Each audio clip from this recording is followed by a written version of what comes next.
राज्यसभा में जब कृषि से संबंधित 2 विधेयकों पर चर्चा चल रही थी, उस समय राज्यसभा के अंदर जो कुछ भी हुआ वह जहां दुखद था वही दुर्भाग्यपूर्ण था, और इससे भी आगे जाकर मैं कहना चाहूंगा कि वह अत्यधिक शर्मनाक था। मैं जानता हूं कि संसद की कार्रवाई सुचारू रूप से चलाने के लिए जहां पर सत्ता पक्ष की जिम्मेदारी बनती है, वहीं पर विपक्ष का भी सहयोग अपेक्षित है। विपक्ष की भी संसदीय मर्यादाओं का पालन करते हुए अपनी भूमिका का निर्वाह करना, यह अपेक्षित होता है, एक्सपेक्टेड होता है विपक्ष के द्वारा भी। लेकिन आम जनता के अंदर, आम किसानों के अंदर एक गलतफहमी पैदा करके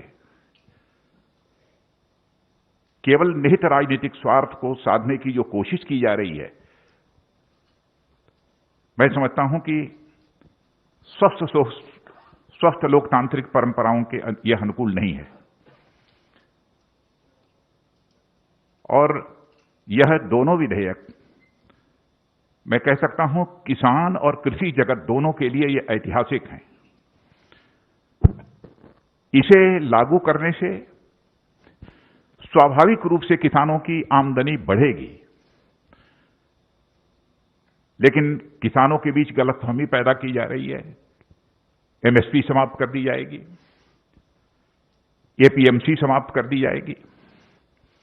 हकीकत यह है कि यह दोनों बिल प्रभावी होने के बाद हमारा किसान अपना माल भारत में जहां भी बेचना चाहता है पूरी आजादी के साथ बेच सकता है, जहां पर भी उसको अच्छी कीमत मिले।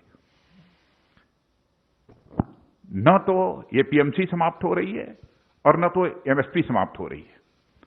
इसके पहले भी हमारी सरकार ने बराबर एमएसपी बढ़ाया है, और जो यह वादा किया था कि हम किसानों की आमदनी को जस्ट डबल करेंगे, तो उस लक्ष्य को काफी हद तक हमने हासिल करने में भी कामयाबी हासिल की है। लेकिन हम इसे और आगे ले जाना चाहते हैं। लेकिन जैसा मैंने कहा कि डिप्टी चेयरमैन राज्यसभा के, उनके साथ जो दुर्व्यवहार हुआ है, प्रत्यक्ष सारे देश ने अपनी आंखों से उसे देखा है। हरवंश जी पत्रकारिता क्षेत्र में लंबे समय तक उन्होंने काम किया है और लोग अच्छी तरह परिचित हैं। मूल्यों में विश्वास रखने वाले, वैल्यूज के प्रति कमिटमेंट, एक ऐसे व्यक्तित्व के रूप में उनकी छवि रही है। लेकिन सीधे उनके आसन पर तक चले जाना, और आसन तक जाना ही नहीं बल्कि आसन पर जाकर खड़े हो जाना, वहां पर जाकर रूल्स बुक को फाड़ डालना, और इतना ही नहीं, वहां पर पहुंचकर रूल्स बुक को फाड़ना और अन्य भी जो कागजात रखे हुए थे उसे भी फाड़ देना और आसन के ऊपर चढ़ जाना। जहां तक मैं जानता हूं, मैं कह सकता हूं कि संसदीय इतिहास में कभी ऐसी घटना न तो लोकसभा में हुई है न राज्यसभा में हुई, और राज्यसभा में होना तो यह और बड़ी बात है। राज्यसभा को हम हाउस ऑफ एल्डर्स कहते हैं।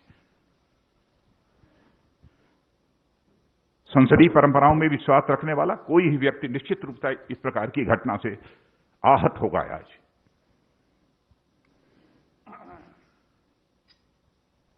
केवल भ्रामक तथ्यों के आधार पर हमारे देश के किसानों को गुमराह करने की कोशिश की जा रही है। मित्रों, मैं भी किसान हूं, मैं भी कृषि मंत्री हूं। मैं तो अपने जीवन में, राजनीतिक जीवन में कभी यह सोच नहीं सकता कि हम जिस सरकार में हुआ, सरकार कुछ ऐसा कदम उठाएगी जो किसानों के हितों पर चोट पहुंचाने वाला होगा।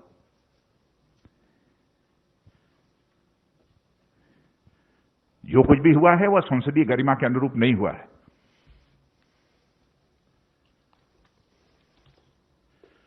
और संसदीय लोकतंत्र में मर्यादाओं का बहुत बड़ा स्थान होता है।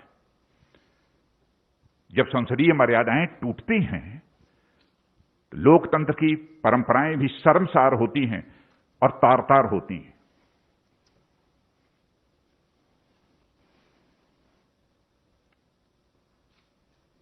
और कुछ सांसदों के द्वारा उपसभापति जी के साथ जैसा आचरण किया गया है उसकी जितनी भी भर्त्सना की जाए वह कम है। और इस प्रकार की जो भी कार्रवाई की गई है उसको मैं कंडेम करता हूं। और मैं यह स्पष्ट करना चाहता हूं, इस प्रकार की कार्रवाई से उनके छवि पर तो आंच आई ही है, संसदीय गरिमा को भी गहरी चोट पहुंची है।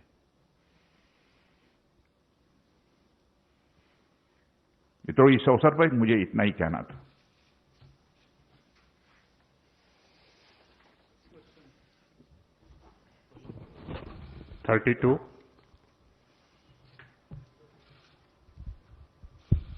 सर, मैं प्रशांत हूँ एबीपी न्यूज से। विपक्षी पार्टियों ने उपसभापति के खिलाफ एक नो कॉन्फिडेंस का नोटिस दिया है सर, उस पर क्या कहेंगे आप? और उसका प्रोसीजर क्या है सर? प्रहलाद जोशी सर हैं यहाँ पर, उसका प्रोसीजर क्या होगा सर? नोटिस दिया है, उसके बाद कैसे टेकअप होगा ये? अभी सर अब चेयरमैन देखेंगे। नोटिस गई है, चेयरमैन को जो इस संबंध में फैसला करना होगा करेंगे। हम राजनीतिक स्तर पर उस संबंध में कुछ नहीं कहना चाहेंगे। यह प्रेरोगेटिव पूरी तरह से चेयरमैन का है। 50 सर, आनंद हूं इंडिया टीवी से। विपक्ष बार बार ये कह रहा है कि वो उनकी आवाज को राज्यसभा में दबाया गया है। बार बार वो मत विभाजन मांग रहे थे, लेकिन जो चेयर पे बैठे थे उपसभापति, उन्होंने मत विभाजन नहीं किया।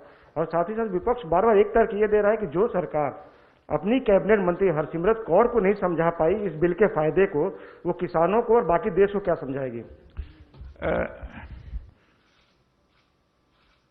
समझाने का जहां तक सवाल है, समझाने की कोशिश तो सबको हो रही है।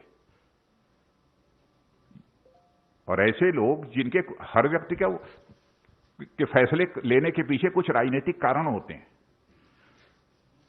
कैसे उन्होंने यह फैसला किया उस संबंध में मैं कोई टिप्पणी नहीं करना चाहता हूं।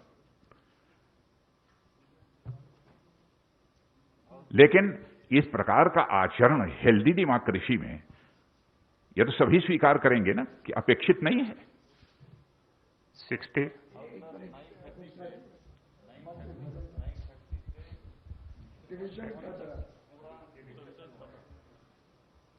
अब ये संसदीय कार्य मंत्री बतला रहे हैं कि 9:30 बजे से 1:30 बजे तक पूरा डिस्कशन चला है। अच्छा, दूसरी चीज, मान लिया उन्हें महसूस हुआ कि उनको इग्नोर किया गया, उनकी बात नहीं सुनी किसी, मान लिया। लेकिन मैं ऐसा मानता नहीं, लेकिन उनके हिसाब से भी हम माने। तो क्या इस हेल्दी पार्लियामेंट्री डेमोक्रेसी में उस व्यक्ति को वायलेंट होना चाहिए, चेयर पर अटैक करना चाहिए, डिप्टी चेयरमैन के आसन पर चढ़ जाना चाहिए? क्या उचित है इसका? माइक तोड़ देना चाहिए?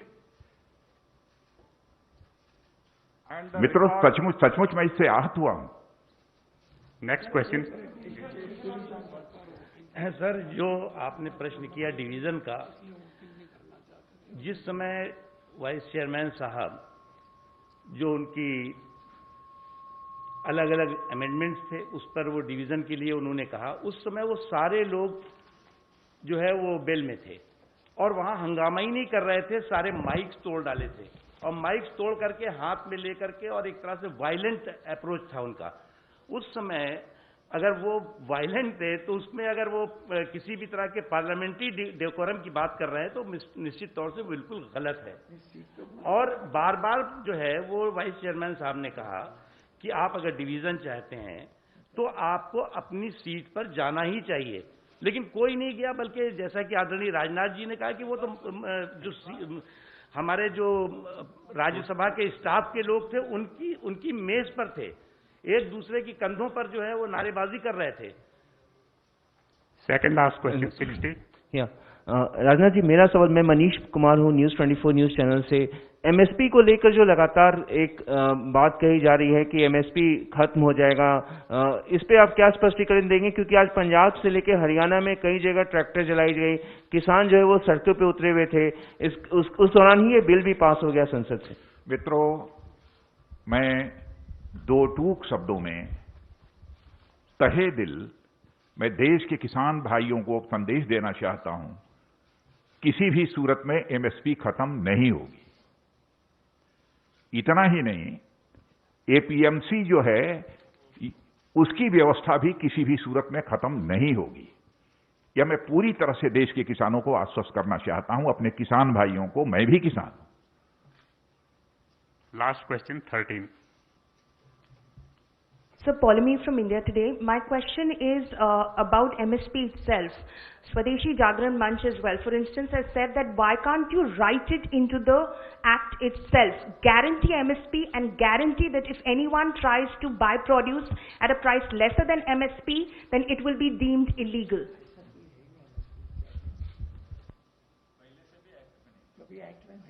ऐसा प्रोविजन कभी एक्ट में रहा भी नहीं है, इसके पहले भी।